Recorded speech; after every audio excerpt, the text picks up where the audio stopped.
Bonjour à tous, nous voici maintenant devant la porte sainte de la basilique, porte sainte de l'année de la miséricorde. Benedetto Dio dei nostri padri, ricco di misericordia, che nel Figlio Gesù ha rivelato il suo grande amore per noi. Eterna è la sua misericordia. Benedetto Gesù Cristo, nato dalla Vergine Madre, venuto a proclamare l'anno di misericordia e di grazia, che non avrà fine. Eterna è la sua misericordia. Benedetto lo Spirito Santo Paraclito, nostra guida e sostegno nel contemplare il volto della misericordia del Padre. Eterna è la sua misericordia. La misericordia di Dio Padre, l'amore del Signore Gesù Cristo, la comunione dello Spirito Santo sia con tutti voi. E con il tuo spirito. Preghiamo.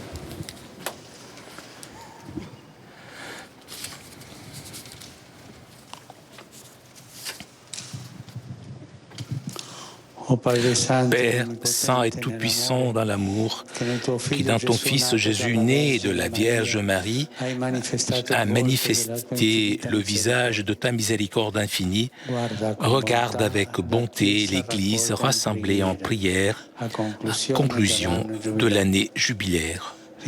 Reconnaissant pour les dons de grâce reçus et encouragé à témoigner dans les paroles et les œuvres, la tendresse de ton amour miséricordieux, nous fermons la porte sainte. L'Esprit sanctificateur renouvelle notre espérance en le Christ Sauveur, porte toujours ouverte à celui qui te cherche d'un cœur sincère, unique porte qui introduit dans le royaume qui viendra. À toi, Père créateur et aimant de la vie, par le Christ notre Roi et Seigneur, dans le Saint-Esprit consolateur, tout honneur et gloire dans les siècles des siècles.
Émouvant cérémonial de la fermeture de la porte sainte de l'année de la miséricorde.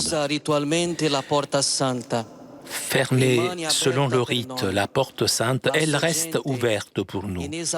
Source inépuisable de la grâce et de la miséricorde, née du mystère pascal du Seigneur Jésus, et que toujours se rénove dans la célébration des sacrements, avec gratitude joyeuse pour les bénéfices reçus dans l'année jubilaire.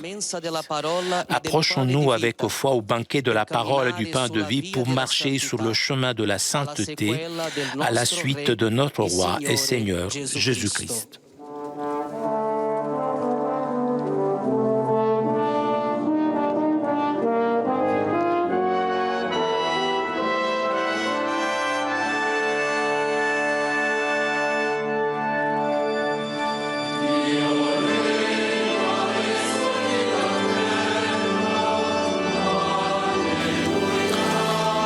Le Saint-Père, le pape François, avait ouvert cette porte le 8 décembre 2015, en la fête de l'Immaculée Conception, 50e anniversaire de la clôture du Concile Vatican II. Le pape, en choisissant le thème de la miséricorde, souhaitait une conversion spirituelle de l'Église, un renouveau. Et comme vient de nous le dire le diacre, si la porte est fermée, eh bien cet enthousiasme, cette volonté de se convertir et d'être attentive à la miséricorde de Dieu est toujours présente.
Le Saint-Père va célébrer la messe sur la place Saint-Pierre, entouré de tous les cardinaux, notamment ceux qui ont été créés hier au cours du consistoire que vous avez poursuivre hier sur l'antenne de KTO. Et c'est cette communion de l'Église universelle que nous allons vivre encore une fois ce matin sur cette place.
Gloria in excelsis Deo.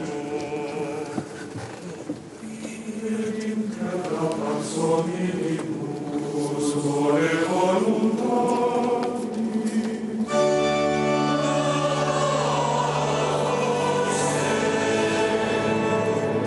Benedictimus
Preghiamo.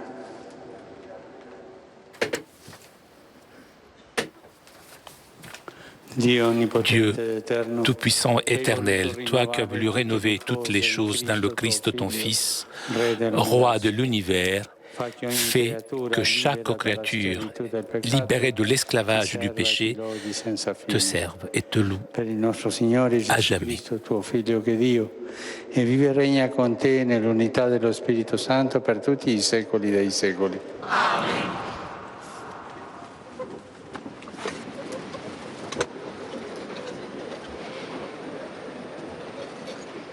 Voici maintenant le temps de la liturgie de la parole. Cette messe est solennelle, celle de la clôture de l'année jubilaire, mais les textes sont ceux de la messe du jour. A reading from the second book of Samuel. Du deuxième livre de Samuel. En ces jours-là, toutes les tribus d'Israël vinrent trouver David à Hébron et lui dirent « Vois, nous sommes de tes os et de ta chair. Dans le passé déjà, quand Saül était notre roi, c'est toi qui menais Israël en campagne et le ramenais. » Et le Seigneur lui dit « Tu seras le berger d'Israël, mon peuple. Tu seras le chef d'Israël. » Ainsi, tous les anciens d'Israël vinrent trouver le roi à Hébron. Le roi David fit alliance avec eux à Hébron devant le Seigneur.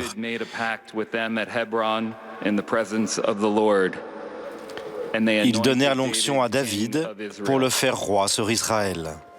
Verbum Domini.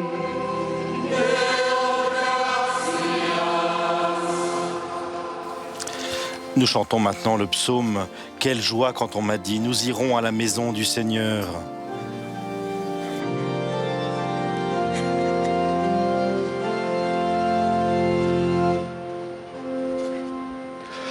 André andremo con gioia alla casa del Signore.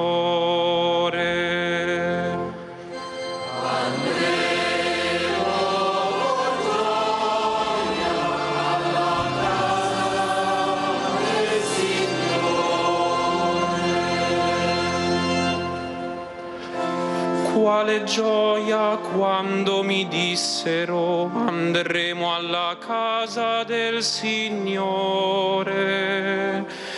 Già sono fermi i nostri piedi alle tue porte, Gerusalemme.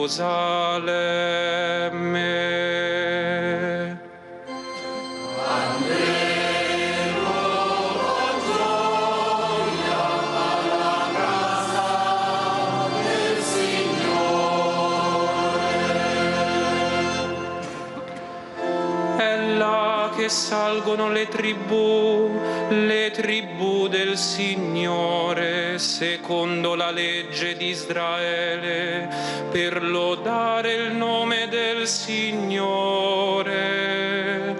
Là sono posti i troni del giudizio, i troni della casa di Davide. Amen.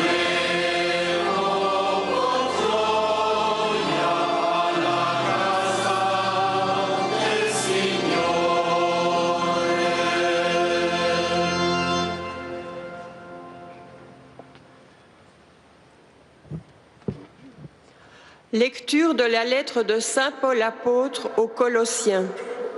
Frères, rendez grâce à Dieu le Père qui vous a rendu capable d'avoir part dans la lumière à l'héritage du peuple saint. Il nous a arrachés au pouvoir des ténèbres. Il nous a fait entrer dans le royaume de son Fils bien-aimé, par qui nous sommes rachetés et par qui nos péchés sont pardonnés. Lui, le Fils, il est à l'image du Dieu invisible, le premier-né par rapport à toute créature, car c'est en lui que tout a été créé dans les cieux et sur la terre, les êtres visibles et les puissances invisibles. Tout est créé par lui et pour lui. Il est avant tous les êtres et tout subsiste en lui. Il est aussi la tête du corps, c'est-à-dire de l'Église. Il est le commencement, le premier-né d'entre les morts, puisqu'il devait avoir en tout la primauté. Car Dieu a voulu que dans le Christ, toute chose ait son accomplissement total. Il a voulu tout réconcilier, par lui et pour lui, sur la terre et dans les cieux, en faisant la paix par le sang de sa croix.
Dominus vobiscum.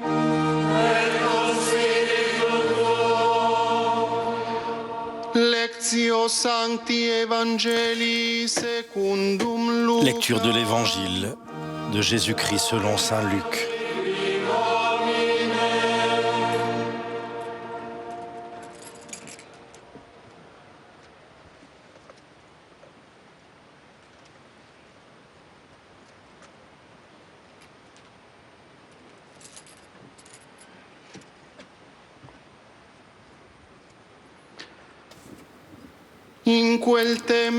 En ces temps-là, on venait de crucifier Jésus et le peuple restait là à observer.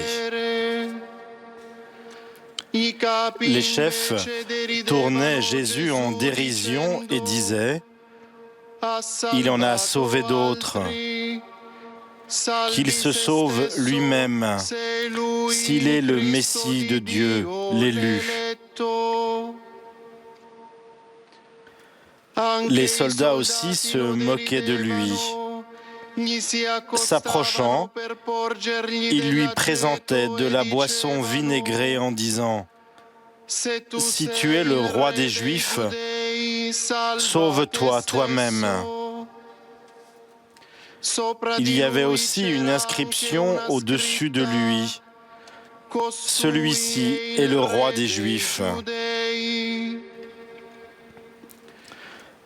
L'un des malfaiteurs, suspendu en croix, l'injuriait. « N'es-tu pas le Christ ? Sauve-toi toi-même et nous aussi. » Mais l'autre lui fit de vifs reproches. « Tu ne crains donc pas Dieu ? Tu es pourtant un condamné, toi aussi. Et puis, pour nous, c'est juste. Après ce que nous avons fait, nous avons ce que nous méritons. Mais lui, il n'a rien fait de mal. » Et il disait «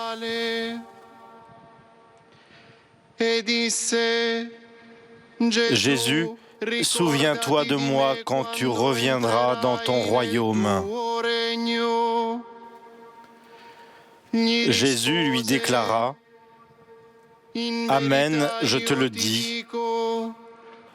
Aujourd'hui, avec moi, tu seras dans le paradis. » Verbum Domini.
Voilà, maintenant le pape François va nous donner son homélie, sa méditation de cet évangile que nous avons entendu avec tous ces nombreux, très nombreux fidèles rassemblés place Saint-Pierre en cette messe de clôture de l'année de la miséricorde, fête aussi du Christ roi.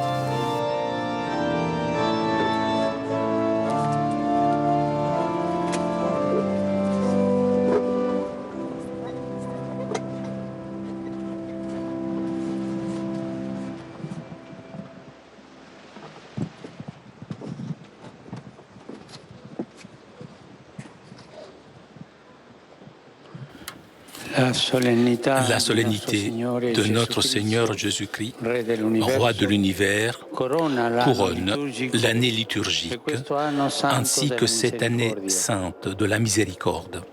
L'Évangile présente en effet la royauté de Jésus au sommet de son œuvre de salut. Il le fait de manière surprenante. Le Messie de Dieu, l'élu, le roi, apparaît sans pouvoir et sans gloire. Il est sur la croix où il semble être plus vaincu que victorieux. Sa royauté est paradoxale. Son trône, c'est la croix. Sa couronne est d'épines. Il n'a pas de sceptre, mais un roseau lui est mis dans la main. Il ne porte pas d'habits somptueux, mais il est privé de sa tunique. Il n'a pas d'anneau étincelant au doigt, mais ses mains sont transpercées par les clous. Il n'a pas de trésor, mais il est vendu pour 30 pièces. Vraiment, le royaume de Jésus n'est pas de ce monde, mais en lui, nous dit l'apôtre Paul dans la seconde lecture, nous trouvons la rédemption et le pardon, car la grandeur de son règne n'est pas la puissance selon le monde, mais l'amour de Dieu, un amour capable de rejoindre et de guérir toutes choses. Par cet amour, le Christ s'est abaissé jusqu'à nous. Il a habité notre misère humaine. Il a éprouvé notre condition la plus misérable, l'injustice, la trahison, l'abandon. Il a fait l'expérience de la mort, du tombeau, des enfers. De cette manière, notre roi est allé jusqu'aux limites de l'univers pour embrasser et sauver tout être vivant. Il ne nous a pas condamnés, il ne nous a même pas conquis, il n'a jamais violé notre liberté, mais il s'est fait chemin avec l'humble amour qui excuse tout, qui espère tout, qui supporte tout. Seul cet amour a vaincu et continue à vaincre nos grands adversaires, le péché, la mort, la peur. Aujourd'hui, chers frères et sœurs, nous proclamons cette singulière victoire par laquelle Jésus est devenu roi des siècles, le Seigneur de l'histoire, par la seule toute-puissance de l'amour qui est la nature de Dieu qui n'aura jamais fin. Avec joie, nous partageons la beauté d'avoir Jésus comme notre roi. Sa seigneurie d'amour transforme le péché en grâce, la mort en résurrection, la peur en confiance. Mais ce serait peu de choses de croire que Jésus est roi de l'univers et saint de l'histoire sans le faire devenir Seigneur de notre vie.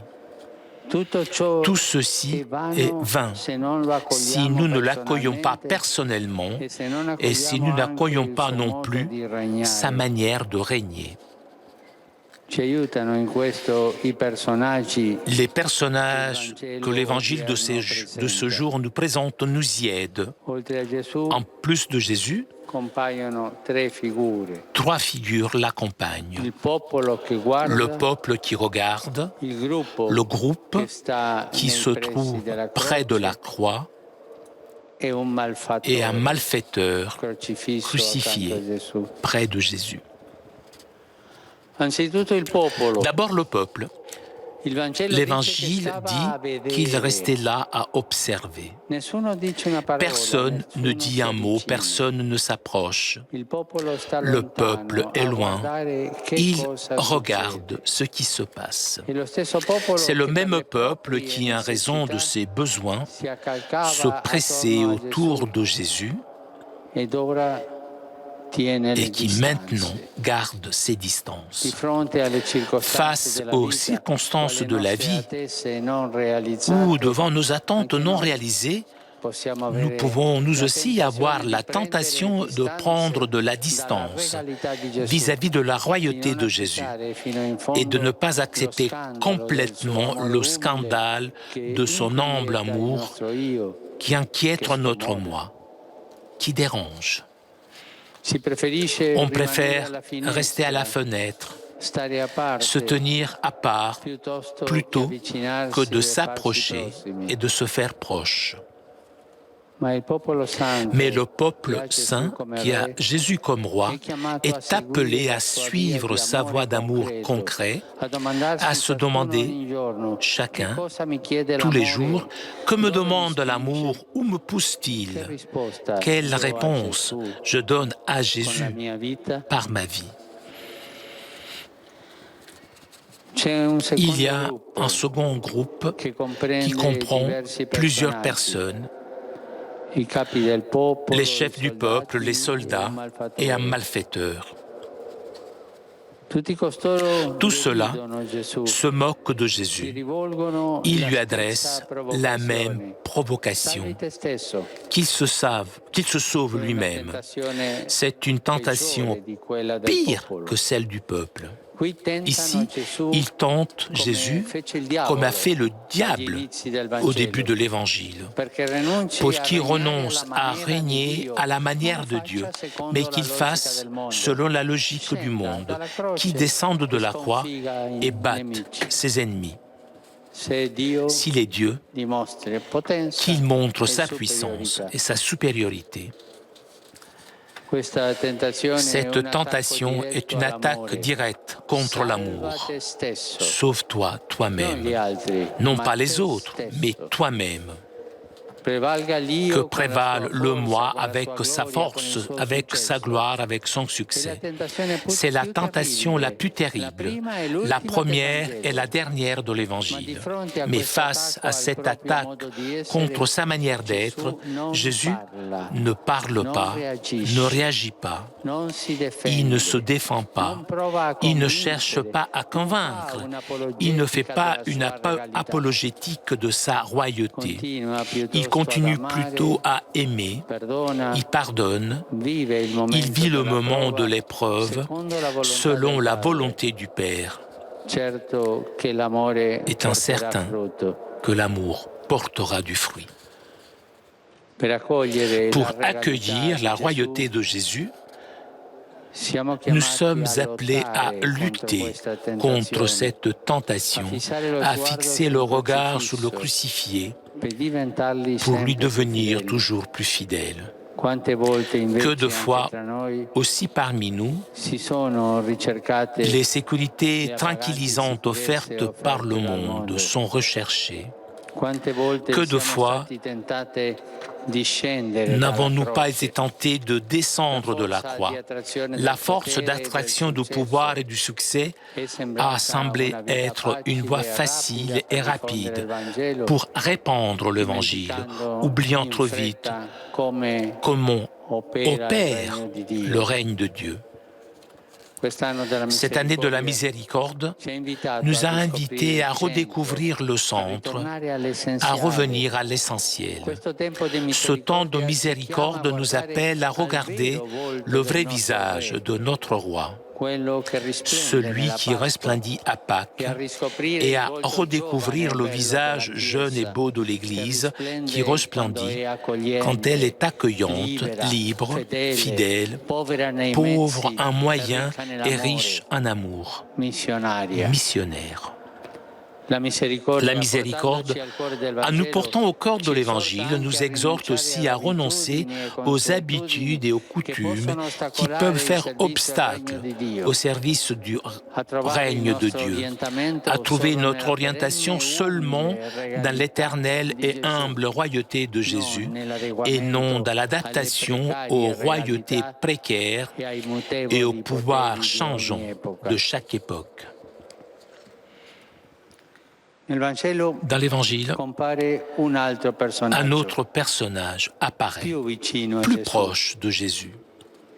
le malfaiteur qui le prie en disant « Jésus, souviens-toi de moi quand tu viendras dans ton royaume. » Cette personne, simplement en regardant Jésus, a cru en son règne. Il ne s'est pas fermé sur lui-même, mais avec ses erreurs, ses péchés et ses ennuis, il s'est adressé à Jésus. Il lui a demandé de se souvenir de lui et a éprouvé la miséricorde de Dieu. Aujourd'hui, avec moi, tu seras dans le paradis. Dieu se souvient de nous dès que nous lui en donnons la possibilité. Il est prêt à effacer complètement et pour toujours le péché, parce que sa mémoire n'enregistre pas le mal commis et ne tient pas toujours compte des torts subis, à la différence de notre mémoire. Dieu n'a pas la mémoire du péché, mais de nous, de chacun de nous, ses enfants bien-aimés. Et il croit qu'il est toujours possible de recommencer, de se relever. Nous aussi demandons le don de cette mémoire ouverte et vivante. Demandons la grâce de ne jamais fermer les portes de la réconciliation et du pardon, mais de savoir dépasser le mal et les divergences, ouvrant toute voie d'espérance possible. De même que Dieu croit en nous-mêmes, infiniment au-delà de nos mérites, nous aussi nous sommes appelés à infuser l'espérance et donner leur chance aux autres. Parce que même si la porte sainte se ferme, la vraie porte de la miséricorde reste pour nous toujours grande ouverte. La porte de la miséricorde qui est le cœur du Christ. Du côté percé du ressuscité jaillissent jusqu'à la fin des temps la miséricorde, la consolation et l'espérance. Beaucoup de pèlerins ont passé les portes saintes et, loin du bruit des commentaires, ont goûté la grande bonté du Seigneur. Remercions pour cela et rappelons-nous que nous avons été investis de miséricorde pour nous revêtir de sentiments de miséricorde, pour devenir aussi des instruments de miséricorde. Continuons donc notre chemin ensemble. Que la Vierge nous accompagne. Elle aussi était près de la croix. Elle nous a enfantés là comme tendre mère de l'Église qui désire nous recueillir tous sur son manteau. Sous la croix, elle a vu le bon larron recevoir le pardon et elle a pris le disciple de Jésus comme son fils. Elle est la mère de miséricorde à qui nous nous confions. Toute situation, toute prière, présentée à ses yeux miséricordieux, ne restera pas sans réponse.